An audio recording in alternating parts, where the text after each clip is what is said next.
अरे सती को मारने की बात तो दूर, कोई सती का बाल भी बांका नहीं कर सकता।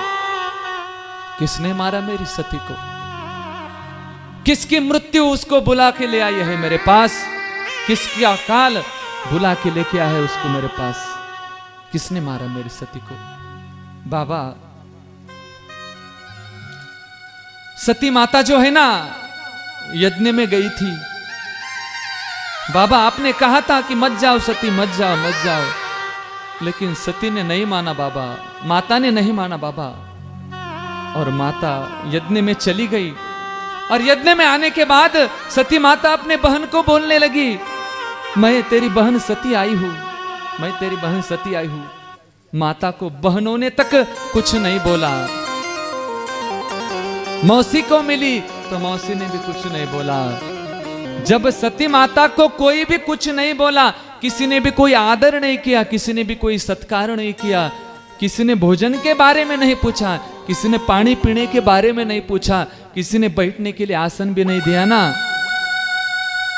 बाबा, तब माता के नेत्र लाल हो गए, क्रोध आ गया माता को। और माता बोली, जिस दक्ष से ये शरीर उत्पन्न हुआ है ना, ये शरीर मैं अब जिंदा नहीं रखने वाली, ये शरीर का मैं त्याग करने वाली हूं, क्योंकि ये शरीर शिव निंदक से उत्पन्न हुआ है। दक्ष मेरा पिता है तो क्या हुआ, उसने शिव की निंदा की है, और शिव निंदक के माध्यम से जो शरीर उत्पन्न हुआ है ना, उस शरीर को नहीं रखना चाहिए। क्या करे ऐसे शरीर का, कितना भी सुंदर शरीर हो, जो शिव निंदक से शरीर उत्पन्न हुआ है ना, तो उस शरीर को रखने से क्या मतलब है?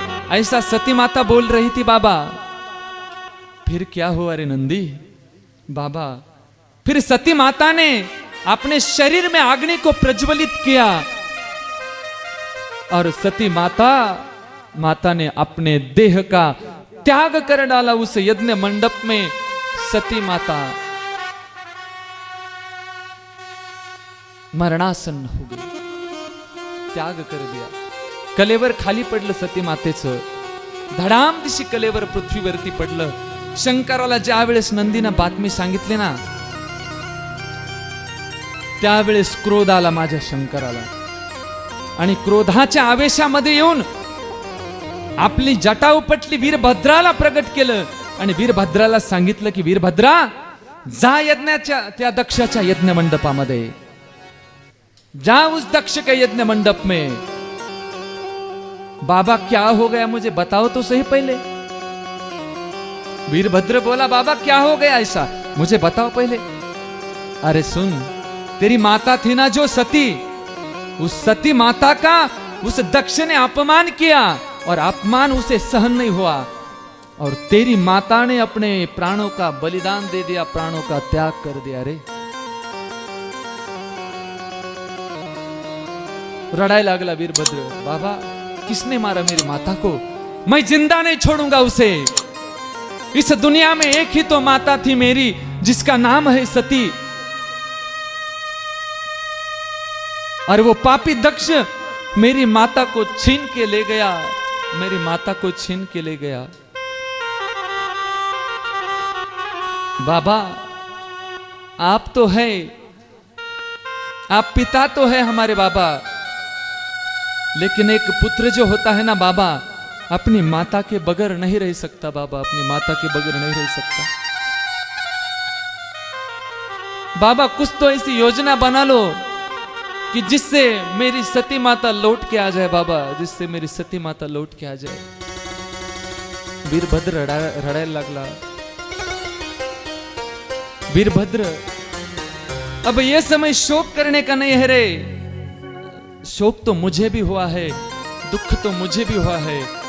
अब ये समय उस दक्ष का यज्ञ विध्वंस करने का है।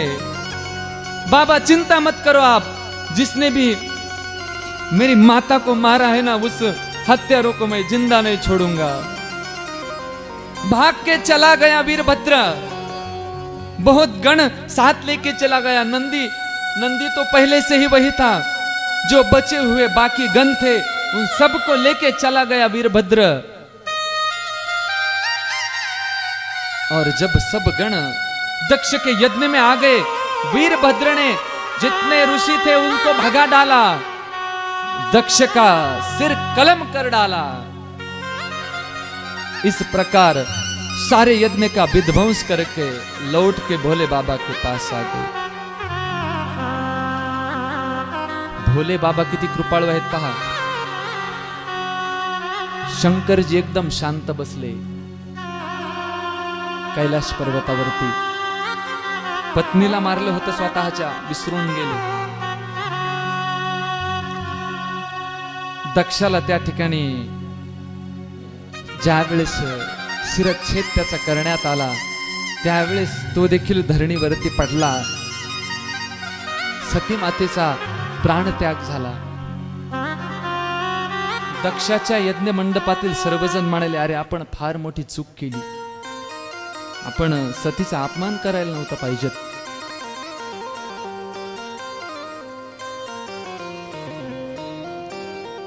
वेळ गेलेली नाही, अजून साधू संत सांगायला लागले, चला भोले बाबांकडे कैलाश पर्वतावरती, आता देखील आपल्याला ते माफ करतील।